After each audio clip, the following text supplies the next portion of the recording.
Did you know MGM's new executive fell asleep watching this masterpiece and called it the worst picture he'd ever seen? Or that the crew literally sneaked onto another movie set to film scenes? From recycled ship sails to coin tosses at fancy restaurants, Sam Peckinpah's second feature is packed with bizarre behind-the-scenes stories that are almost as legendary as the film itself. Here are the 15 weird facts you didn't know about Ride the High Country. Fact 1. MGM's boss fell asleep during screening. Imagine pouring your heart into creating what many consider a masterpiece, only to have the studio head literally fall asleep while watching it. That's exactly what happened to Sam Peckinpah with Ride the High Country. When MGM executive Joseph R. Vogel sat down to screen the finished film in 1962, he reportedly dozed off during the viewing. After waking up, Vogel delivered a crushing verdict, calling it the worst picture I ever saw. This wasn't just casual criticism from some minor executive. This was the man running the entire studio. Vogel's dismissal essentially doomed the film's theatrical prospects before it even had a chance to find an audience. MGM had already been skeptical about the project, and the executive's harsh reaction gave them all the justification they needed to bury it. The studio decided the film wasn't worth a proper release campaign and relegated it to the bottom half of double bills with completely mismatched movies. What makes this story even more frustrating is that Ride the High Country had actually tested well with preview audiences. Regular moviegoers appreciated the film's thoughtful storytelling and the chemistry between legendary Western stars Randolph Scott and Joel McCrea, but none of that mattered once Vogel had spoken. The irony is almost painful. A film that would later be recognized as one of the greatest Westerns ever made, launching Peckinpah's career as a major director, was written off by the studio boss as worthless. Vogel's nap and subsequent condemnation became one of Hollywood's most infamous examples of executive misjudgment. Today, the film is studied in film schools and celebrated by critics, while Vogel's assessment is remembered only as a spectacular failure of vision. Fact 2. Dumped as bottom bill filler with bizarre pairings. After Joseph Vogel's harsh dismissal, MGM faced a peculiar problem with Ride the High Country. The film had cost relatively little to make and had tested positively with audiences, but studio executives actually held this against it. According to reports from the time, MGM felt the movie didn't cost enough to be that good, as if quality filmmaking was somehow suspicious when it came in under budget. This bizarre logic led them to treat the film as disposable filler rather than the artistic achievement it actually was. Instead of giving Ride the High Country a proper theatrical release with its own promotional campaign, MGM dumped it onto the bottom half of double bills with completely random movies that shared nothing in common with Peckinpah's thoughtful Western. In some theaters, it played as the second feature below The Tartars, an Italian sword and sandal epic about warring tribes in medieval Crimea. Imagine sitting down expecting to watch Viking battles and then getting a quiet, elegiac Western about aging gunfighters grappling with mortality. The tonal whiplash must have been jarring for audiences. In other markets, the studio paired it with Boys' Night Out, a sex comedy starring Kim Novak and James Garner about businessmen who rent an apartment to conduct affairs. These pairings made absolutely no sense from a programming perspective. Fans of bawdy bedroom farces weren't necessarily looking for a serious meditation on honor and aging in the Old West, and vice versa. The mismatched double bills virtually guaranteed that Ride the High Country would play to audiences who hadn't specifically sought it out and might not appreciate what Peckinpah was trying to accomplish. It was a waste of a genuinely great film, all because MGM couldn't figure out how to market a low-budget Western that happened to be excellent. Fact 3. The crew sneaked onto another epic set. One of the most brazen moments during the production of Ride the High Country involved the cast and crew essentially trespassing onto the set of another MGM production. While Peckinpah was shooting his modest Western with a small budget and tight schedule, the studio was simultaneously pouring massive resources into How the West Was Won, an epic cinerama production with an all-star cast and enormous scope. The two productions couldn't have been more different in terms of scale and studio support, but they shared one thing: they were both filming at MGM facilities. According to reports from the production, Peckinpah and his team needed to film the crucial confrontation scene between Randolph Scott's character and Joel McCrea's character, but they needed a specific type of location. Rather than building their own set or scouting a new location, someone had the audacious idea to simply use the elaborate sets that had been constructed for How the West Was Won. The problem was they hadn't exactly received permission to do so.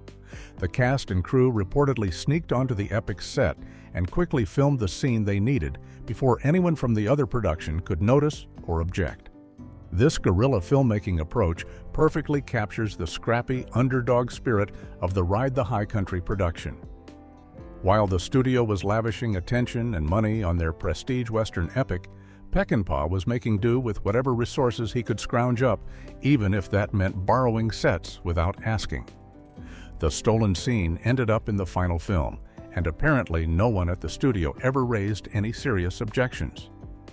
It's a testament to Peckinpah's resourcefulness and willingness to break rules when he felt the film demanded it. Fact 4. Ship sails became mining camp tents. Movie magic often involves creative recycling, but few examples are as unexpected as what Ride the High Country did with its mining camp set. The weathered canvas tents that appear in the film's rough frontier mining settlement weren't custom-made for the production.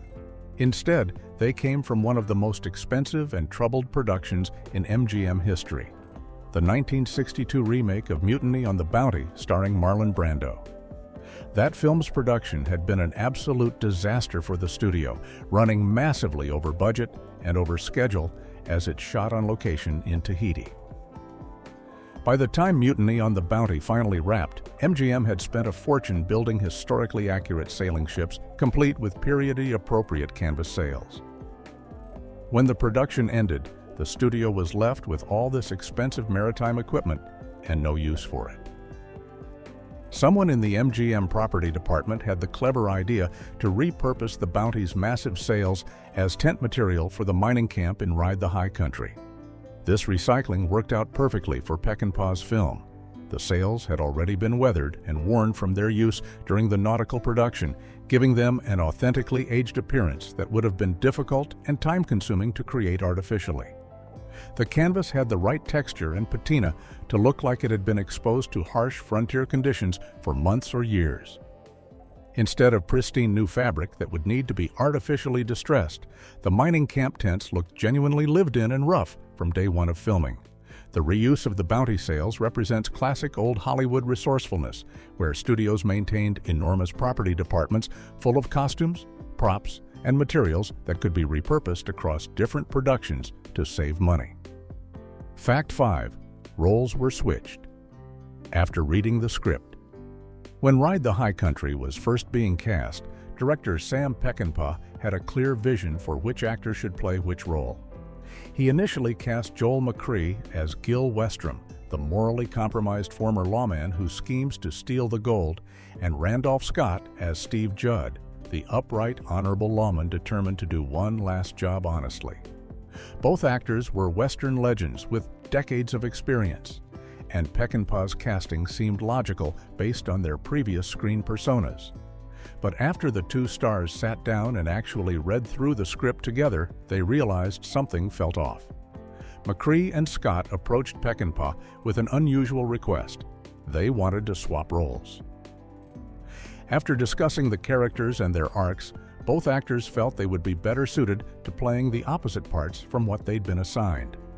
McCrea felt drawn to Steve Judd, the aging lawman clinging to his principles and seeking one final chance to prove his worth.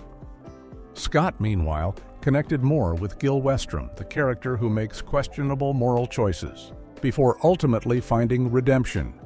The actors believed these role assignments would allow them to deliver more authentic, nuanced performances. Peckinpah agreed to the switch, and it turned out to be the right decision. McCrea brought a quiet dignity and world-weariness to Steve Judd that made the character's commitment to honor feel hard-won rather than easy. His performance suggested a man who had seen enough moral compromise in his life to know how precious integrity truly was. Scott, playing against his typical upstanding hero type, found complexity in Gil Westrom's journey from selfishness to sacrifice. The role reversal gave both actors opportunities to explore different facets of their screen personas and added depth to the film's meditation on aging, friendship, and redemption in the Old West. Fact 6. Top billing, decided by restaurant coin toss. In Hollywood, top billing is often a contentious issue that can involve tough negotiations between agents, lawyers, and studios. Actors' egos and contract requirements can turn the question of whose name appears first in the credits into a major battle. But for Ride the High Country, director Sam Peckinpah settled the question between Randolph Scott and Joel McCrea in the most casual way imaginable, with a simple coin flip at a restaurant. Both Scott and McCrea were established Western stars with comparable career achievements and box office appeal. Neither had an obvious claim to priority over the other, and neither apparently wanted to engage in an undignified fight over whose name would appear first. According to accounts from the production, Peckinpah, Scott, and McCrea were having lunch together at the Brown Derby, one of Hollywood's most famous restaurants, when the billing question came up. Rather than letting it become a source of tension or endless debate, Peckinpah suggested they settle it right there with a coin toss. The three men agreed, and Peckinpah flipped a coin while the two actors called their choices. Randolph Scott won the toss, earning him the top billing position in the film's credits. That was it. No hard feelings, no prolonged negotiations, no studio interference. The entire matter was resolved in the time it took a quarter to spin through the air and land on the table. McCrea apparently accepted the result with good grace, and the billing order was set. This casual approach to what could have been a contentious issue reflects the professionalism and mutual respect between Scott and McCrea. Both men were secure enough in their careers and confident enough in the quality of the film that top billing didn't matter much to them. Fact 7.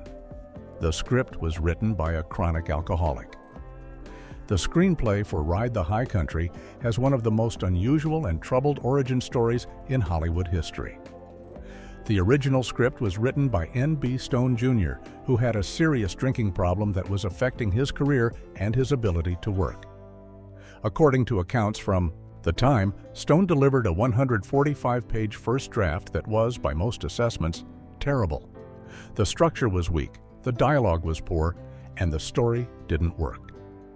MGM and Sam Peckinpah knew the script needed a complete overhaul, but there was a complication. Stone had a friend named William Roberts, who was also a screenwriter, and Roberts felt tremendous sympathy for his struggling colleague. Roberts knew that if Stone lost this job, or if MGM brought in another writer and took away his credit, it could destroy what remained of Stone's career and possibly push him further into alcoholism. So Roberts made an extraordinary decision. He would secretly do a complete rewrite of the screenplay himself, transforming it into something filmable, while allowing Stone to keep sole credit for the work. Roberts did exactly that. He took Stone's problematic draft and essentially wrote an entirely new screenplay, keeping only the basic premise while improving the structure, sharpening the dialogue, and deepening the characters. His uncredited work transformed the script into the thoughtful, elegiac Western that made it to the screen. Roberts never asked for credit or payment for his extensive rewrite. He did it purely to help his friend maintain his career and his dignity during a difficult period. This act of professional generosity remained largely unknown for years. Roberts sacrificed recognition for one of his finest screenplays because he valued his friendship more than screen credit.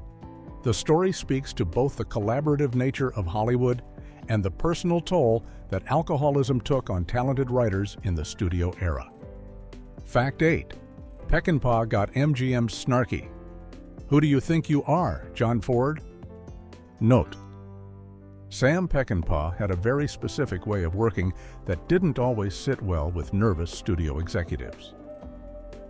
Unlike many directors who shot extensive coverage, multiple takes and angles of every scene to give themselves and the studio plenty of options in the editing room. Peckinpah preferred to edit in his head while filming. He would visualize how scenes would cut together and shoot only what he knew he needed for his final cut. This approach was efficient and showed tremendous confidence in his craft, but it made MGM's executives deeply uncomfortable. When the studio brass viewed the rushes from Ride the High Country, they noticed something that alarmed them. Peckinpah wasn't providing much extra footage beyond what would appear in the finished film. He was shooting lean, without the safety net of alternative angles and additional takes that executives loved because they gave the studio more control in post-production. Someone in MGM management decided to send Peckinpah a message expressing their displeasure, but they did it in the most condescending way possible. The note Peckinpah received from the studio essentially asked him, "Who do you think you are, John Ford?" The comparison to John Ford was both an insult and a backhanded compliment. Ford was arguably the greatest director in Hollywood history and famous for shooting very little coverage because he knew exactly what he wanted and didn't want studios recutting his films. But the tone of the note suggested that Peckinpah, still relatively early in his career with only one previous feature film, had no business comparing himself to such a legendary filmmaker. Peckinpah was furious about the note, seeing it as both disrespectful and indicative of the studio's lack of faith in his vision. The mocking message from MGM exemplified the tension between the director's artistic control and the studio's desire for options and safety. Fact 9. Famous line. Came from Peckinpah's father. One of the most memorable and quoted lines from Ride the High Country comes near the end when Joel McCrea's character, Steve Judd, says, "All I want is to enter my house justified." The line perfectly captures the character's desire to die with honor and dignity after a lifetime of service, and it resonates with audiences because of its simple profundity. What many viewers don't realize is that this iconic piece of dialogue came directly from Sam Peckinpah's own family history. Peckinpah's father was a deeply religious man who frequently quoted from the Bible, and variations of this particular phrase about entering one's house justified came from verses he would often recite. The young Sam Peckinpah heard this language throughout his childhood, absorbing his father's way of speaking about morality, accountability, and meeting one's maker with a clear conscience. When Peckinpah was working on Ride the High Country, he drew on these memories and put his father's words into Steve Judd's mouth at a crucial moment. The connection between the line and Peckinpah's father became even more apparent when the director's sister saw the finished film. According to accounts from people who knew the family, she cried while watching the movie because she recognized their father so clearly in Steve Judd's character. The way McCrea delivered the line, the character's bearing and moral code, and his determination to live and die with honor all reminded her powerfully of how their father had tried to live his own life. Peckinpah had essentially created a tribute to his father without explicitly announcing it. This personal connection helps explain why the line feels so authentic and earned rather than scripted. It came from real conviction and real-life experience, filtered through Peckinpah's memories of his father's religious faith and moral seriousness. Fact 10. Pauline Kael tracked down Peckinpah at his home. Pauline Kael would go on to become one of the most influential and celebrated film critics of the 20th century, known for her passionate, opinionated writing in The New Yorker. But in 1962, when Ride the High Country was released, she was still relatively early in her career and not yet the household name she would become, like most Americans. She encountered Peckinpah's film not through a special screening or press event, but as the bottom half of a random double bill at a regular movie theater. Kael was so struck by what she saw that she couldn't contain her enthusiasm. This wasn't just another movie to her. She recognized immediately that she'd witnessed something special, a genuinely artistic Western that deserved far more attention than MGM was giving it. Most critics who loved a film would simply write a glowing review and hope it would find an audience. But Kael decided to do something much more unusual and personal. She tracked down Sam Peckinpah's home address in Malibu and actually went to his house to tell him in person how much she loved his film. For a director who had just been dismissed by his own studio and seen his movie dumped unceremoniously into bottom bill obscurity, having someone of Kyle-'s intelligence and passion show up at his door with praise must have been incredibly meaningful. This wasn't just fan mail or a professional courtesy, it was a spontaneous act of critical enthusiasm that went far beyond normal bounds. Kyle-'s personal visit to Peckinpah demonstrated her commitment to championing films she believed in, even when the industry had written them off. Her early recognition of Peckinpah's talent and her willingness to seek him out personally helped establish her reputation as a critic who trusted her own judgment over studio marketing campaigns or conventional wisdom. Fact 11. Wildfire smoke darkened the sky.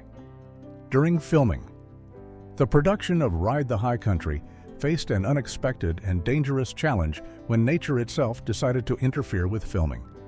During the shoot in 1962, massive wildfires broke out in Topanga Canyon and Bel Air, two areas in the hills near Los Angeles. These weren't small brush fires. They were raging infernos that threatened homes, forced evacuations, and created enormous plumes of smoke that spread across the entire region. The fires had a dramatic impact on the look of the film because the smoke from the blazes literally darkened the sky over the locations where Peckinpah was shooting. Cinematographer Lucien Ballard, who was responsible for capturing the film's beautiful outdoor photography, suddenly found himself dealing with lighting conditions that changed unpredictably as smoke drifted across the sun.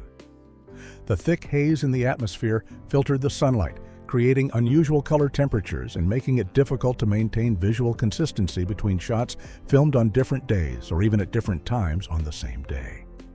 This wasn't just an aesthetic problem. It was a serious logistical complication that affected the entire shooting schedule.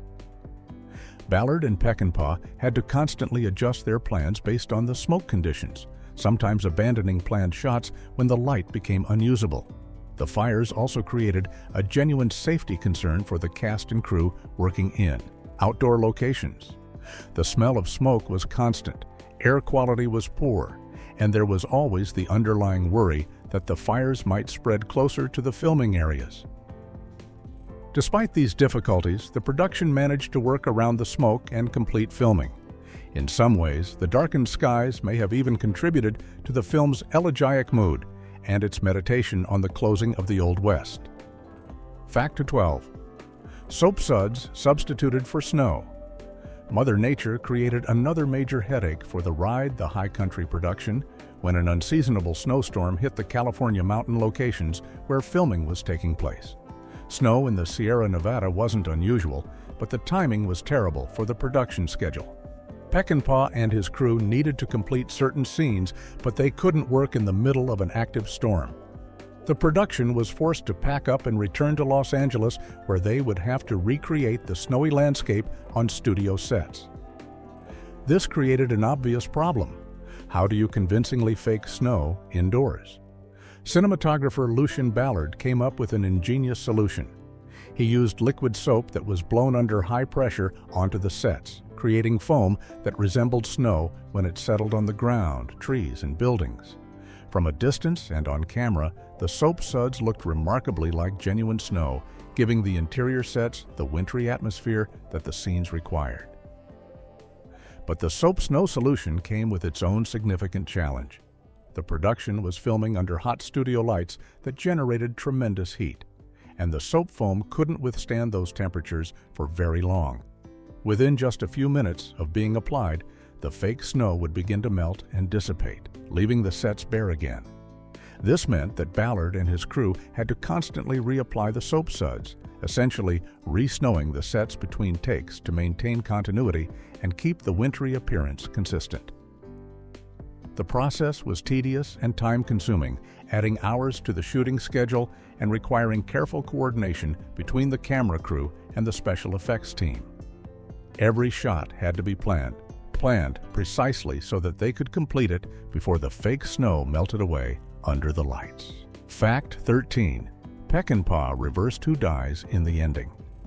The ending of Ride the High Country is emotionally powerful because of who survives and who doesn't. but Sam Peckinpah actually changed the original script's conclusion in a way that fundamentally altered the story's meaning. In the screenplay as originally written, the fates of the two main characters were reversed from what appears in the finished film. The script had Randolph Scott's character, Gil Westrom, surviving the final shootout, while Joel McCrea's character, Steve Judd, was the one who died. Peckinpah decided to flip this ending, and his reason for doing so reveals his deeper understanding of the story he was telling. The director felt it would be more poignant and meaningful if Gil Westrom, the character who had initially planned to betray his friend and steal the gold, was the one who survived with the burden of carrying out Steve Judd's final wishes.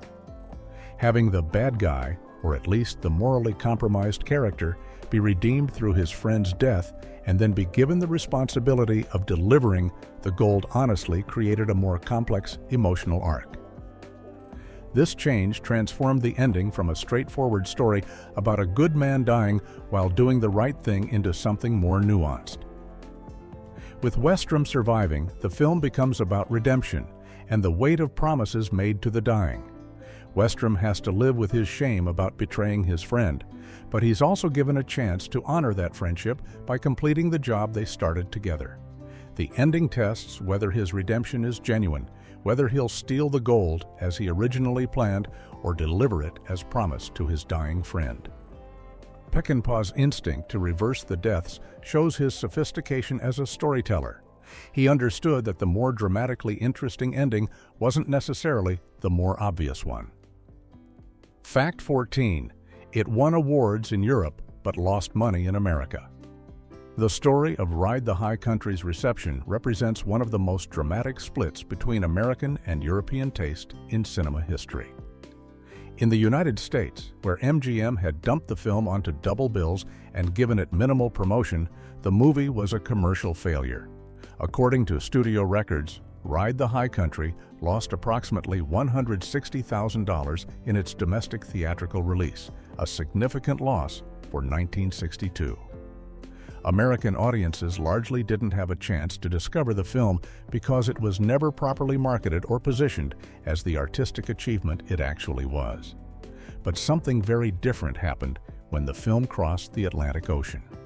European critics and audiences responded to Ride the High Country with tremendous enthusiasm, recognizing it as a masterpiece of the Western genre and a significant work of cinema. The film played under the title Guns in the Afternoon in many European markets, and it became a substantial hit with moviegoers who appreciated its thoughtful approach to aging, masculinity, and honor. The European success wasn't just commercial, it was critical as well. In 1964, 2 years after the film's original release, Ride the High Country won the Grand Prix of the Belgian Film Critics Association, a prestigious honor that cemented its reputation in European cinema circles.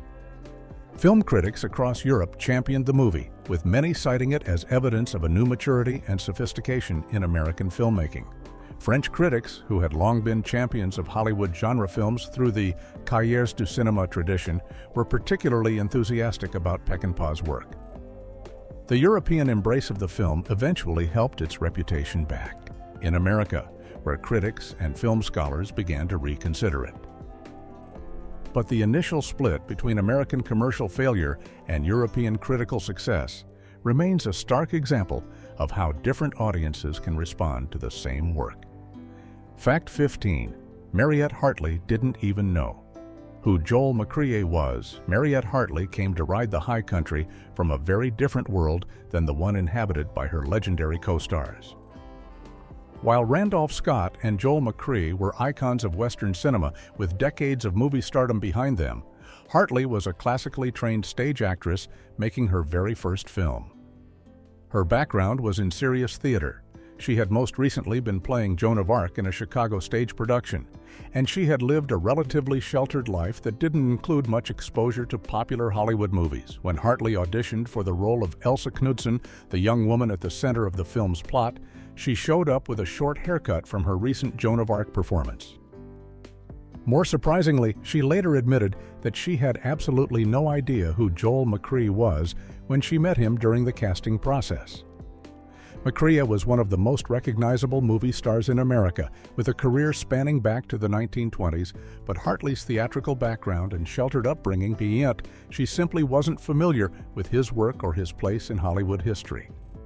This ignorance might have been embarrassing in some circumstances, but it actually worked in Hartley's favor for the role.